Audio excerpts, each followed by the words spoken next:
Realizada hoje em Criciúma a Conferência de Assistência Social. Projeto de vereador propõe que parlamentares renunciem ao cargo quando executarem cargos no Executivo. Terça-feira, dia de conferirmos as ofertas de empregos disponíveis na região. Na política, ex-ministro da Secretaria de Governo do presidente Michel Temer foi preso preventivamente. E no esporte, o Dia do Tigre que treina de olho no Internacional de Porto Alegre. As notícias de Criciúma e do sul de Santa Catarina você confere a partir de agora. No ar pela TV Primavera, Informe Região.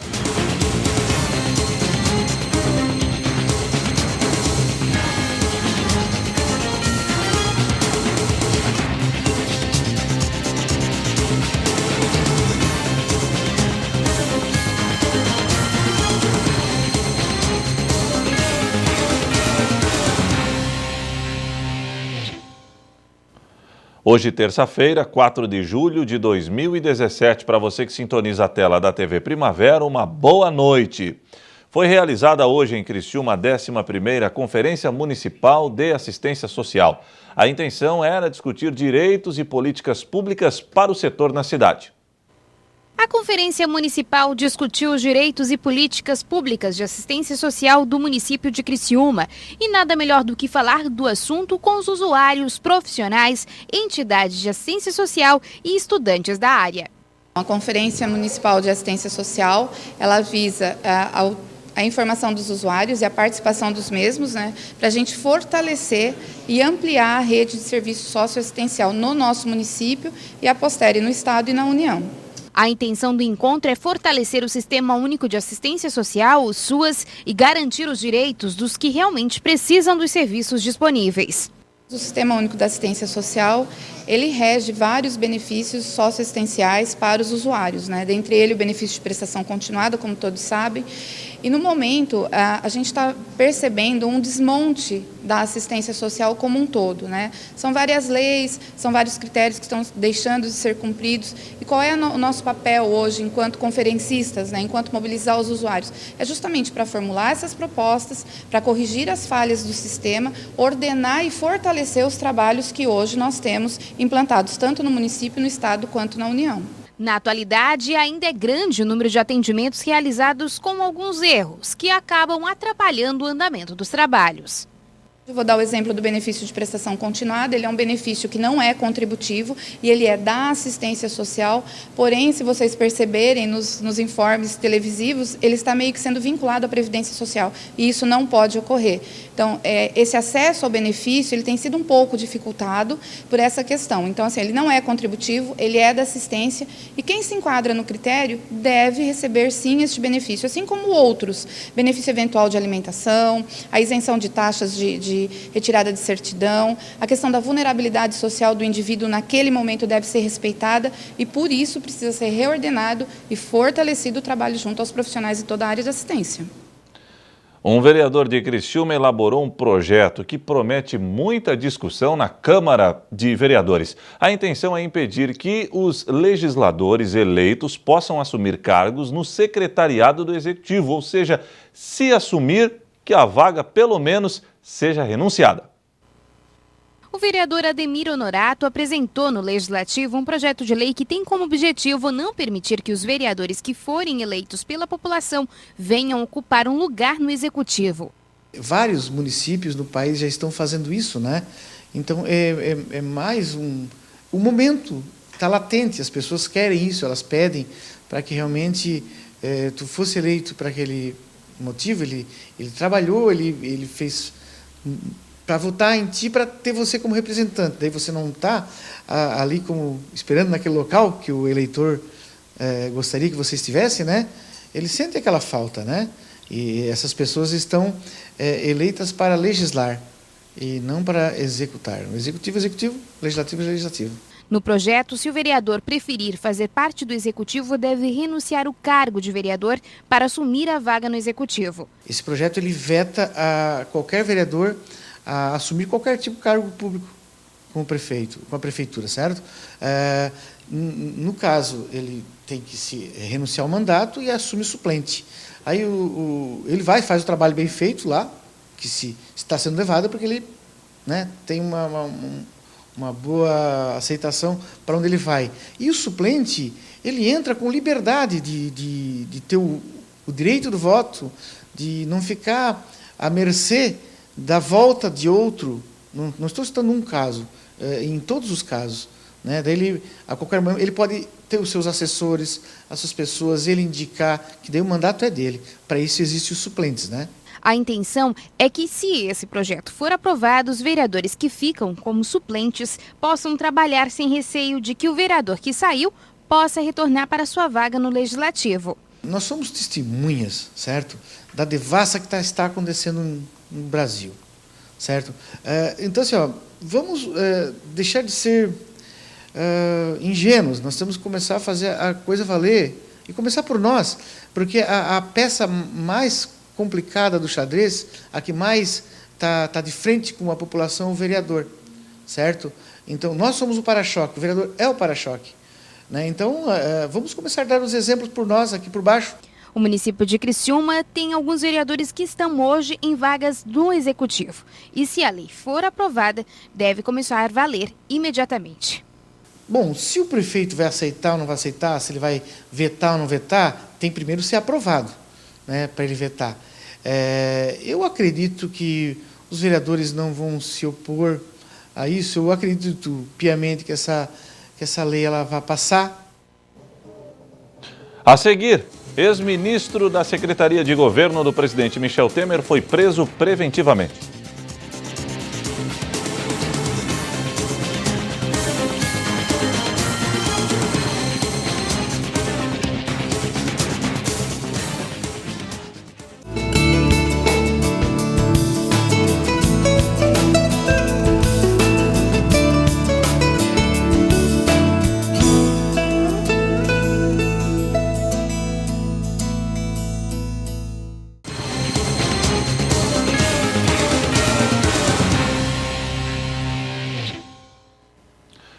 Hoje é terça-feira, dia de conferirmos as ofertas de empregos disponíveis na região sul de Santa Catarina. Designer em comunicação visual, analista de produtos e serviços, consultor ou consultora de vendas, vendedora de crédito consignado, administração para atuar em construção civil, programador para ator no CNC, executivo de vendas, analista de business, analista em call center, estagiário de projetos mecânicos, estagiário para a área de direito, pré-venda colaborativa, assistente financeiro, técnica auxiliar em saúde bucal, fiscal de lojas, serviços gerais, sublíder de mercearia, revisor de confecção, padeiro, contador. Interessados devem buscar mais informações através do site da Associação Comercial de Criciúma, a ASIC, www.acicri.com.br, ou ir diretamente à sede da entidade, Rua Ernesto Bianchini Góes, número 91, bairro Próspera. Gedel Vieira Lima, ex-ministro da Secretaria de Governo de Michel Temer, foi preso preventivamente ontem. O Ministério Público Federal argumenta que ele agiu para atrapalhar investigações. Mas os problemas envolvendo políticos não param por aí. Outros ministros do governo também estão sendo investigados. Segundo o Ministério Público Federal, a prisão se baseia em informações dadas em depoimentos recentes do doleiro Lúcio Funaro, do empresário Joesley Batista e do diretor jurídico do grupo JIF, Francisco de Assis e Silva. Os dois últimos em acordo de colaboração premiada. Gedel Vieira Lima é um dos investigados na Operação Cui Bono, deflagrada no dia 13 de janeiro.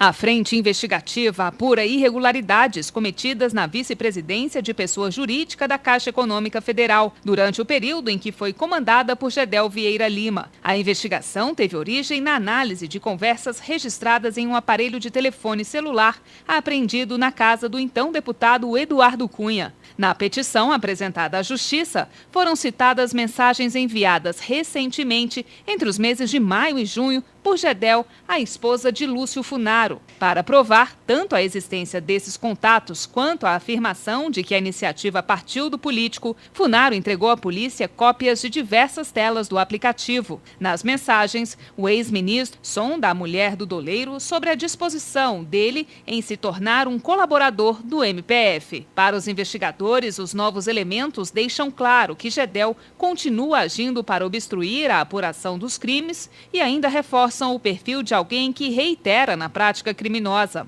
A Justiça também acatou os pedidos de quebra de sigilos fiscal, postal, bancário e telemático do ex-ministro. A Comissão de Ética Pública da Presidência da República também decidiu abrir processo para apurar a conduta de outros 2 ministros e mais 3 ex-ministros do governo, em fatos relacionados à JBS. O ministro das Cidades, Gilberto Kassab, do PSD, e também o ministro de Indústria e Comércio Exterior, Marcos Pereira, do PRB. A abertura de apuração ética é baseada na delação da JBS. Kassab será investigado por suposto recebimento por meio de notas frias de R$350 mil durante suas gestões à frente do Ministério das Cidades e, em seguida, do Ministério da Ciência e Tecnologia. Em nota, o ministro disse que as investigações são importantes e que ele sempre pautou sua atuação pela ética e cumprimento da legislação. A investigação do ministro Marcos Pereira será por conta da suspeita de que ele teria sido beneficiário de recursos entregues pelos executivos da JIF, que chegariam a R$500 mil por mês. Em contrapartida, Pereira teria atuado para manter uma linha de financiamento da Caixa Econômica Federal com a colaboração de Antônio Carlos Ferreira, vice-presidente corporativo do banco. Antônio Carlos Ferreira e outros 4 ex-ministros também vão ser alvos desse processo na Comissão de Ética Pública da Presidência: Guido Mantega, Fernando Pimentel e Gedel Vieira Lima. Sobre Gedel, o processo foi aberto pelas acusações da JBS de que o então ministro-chefe da Secretaria de Governo seria o intermediário da compra do silêncio tanto do ex-deputado Eduardo Cunha quanto do doleiro Lúcio Funaro. Ambos estão presos. Guido Mantega vai ser investigado por suspeita de ter negociado com a JIF recursos para distribuição entre partidos políticos. Além disso, teria conhecimento do percentual ajustado com o conglomerado por conta da aquisição da empresa Swift na Argentina pela JIF. Já Fernando Pimentel, quando ministro do governo Dilma Rousseff, teria pedido e recebido recursos de Caixa 2 de sua campanha eleitoral. A quantia seria de R$300 mil.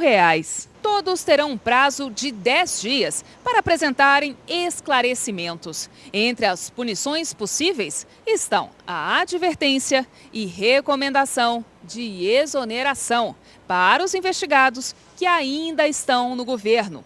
As ex-autoridades estão sujeitas à censura pública, ou seja, uma espécie de mancha no currículo.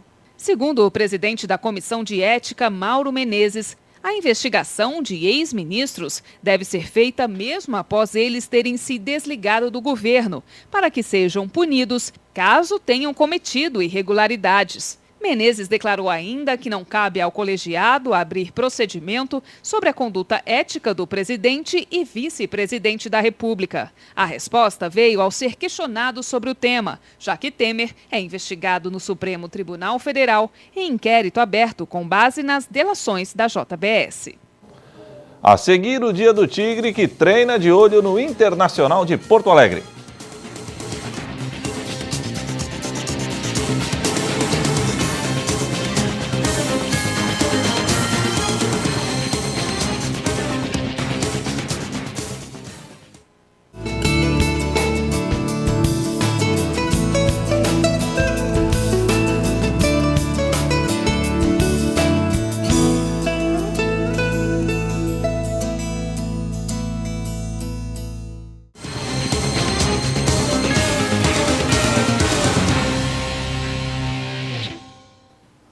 Sábado, o Criciúma vai a Porto Alegre encarar o Internacional pela 12ª rodada da Série B.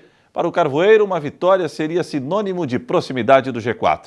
Uma chance de ouro para o Tigre, que nas primeiras rodadas chegou a ser o último colocado da competição. Para o atacante Silvinho, jogar no Beira-Rio terá um sabor mais que especial. Neste sábado, o Criciúma terá o maior desafio fora de casa na atual Série B. O Carvoeiro vai a Porto Alegre encarar o grande Internacional. Beleza, tá certo que o campeão mundial de 2006 não vive uma boa fase. Mas encarar o Inter sempre será complicado em qualquer circunstância. Esse é um time grande e tal, mas Eu acho que se a gente comparar assim, acho que todos os jogos fora estão sendo difíceis, né?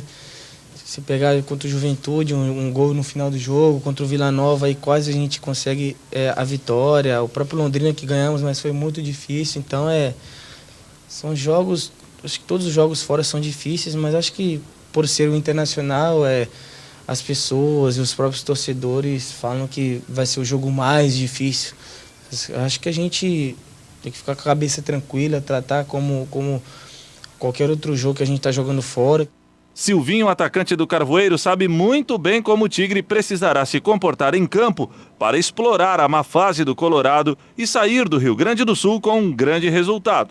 Primeiro de tudo, a gente está pensando na parte defensiva, porque os times estão vindo querendo fazer os gols rápidos, então a gente está se mantendo bem postado e depois acho que o jogo começa a se igualar, a gente começa a jogar mais fácil e estamos criando chances. Foi como aconteceu agora contra o Vila Nova, que o Lucão quase fez um gol, depois eu tive um chute de esquerda, teve outras oportunidades. Então acho que o nosso time está bastante inteligente quanto a isso. Se bem que jogar no estádio Beira-Rio não traz boas lembranças para Silvinho. Foi lá que o jogador sofreu sua mais grave lesão no joelho, quando defendeu o Tigre pela primeira vez no ano de 2014. É um filme que passa pela minha cabeça. Ano passado eu já tive a oportunidade de jogar lá naquele estádio com a Chapecoense. Foi um empate, acho que foi 0-0, o Danilo até pegou um pênalti. Mas também antes de eu entrar no campo, ficou um pensamento meio, não tem como não passar pela cabeça, foi uma lesão grave. Mas hoje, graças a Deus, eu me sinto muito bem, meu joelho tá bem, tá recuperado, não sinto mais dores. Então eu espero que... Já tive meu momento de tristeza lá, né? Então agora eu espero ter meu momento de felicidade. E já que a conversa foi parar em 2014, foi justamente nesta temporada que o Tricolor montou um grande time. Porém, o rebaixamento foi um castigo para um ano que o torcedor quer esquecer. Silvinho também. E já que o futuro reservou uma nova chance ao atleta de defender a camisa do Carvoeiro, o negócio é se esforçar e trabalhar muito para que o Tricolor retorne à Série A no final da temporada. A gente tem a consciência de que até o final do campeonato a gente vai fazer um jogo ruim ou outro, provavelmente vai perder alguma partida, a gente espera que não, mas o futebol é assim, né? São muitos jogos até lá. Mas chegar no estádio e ver os torcedores antes do jogo nos aplaudindo, dando a força, vocês podem ter certeza que é o 12º jogador e a gente espera que eles continuem assim até o final. E como eu já falei antes, a gente vai brigar, a gente tem time para brigar até o final do campeonato para subir, com certeza. E o Informe Região desta terça-feira fica por aqui. Obrigado pela audiência e até amanhã, se Deus assim permitir. Boa noite.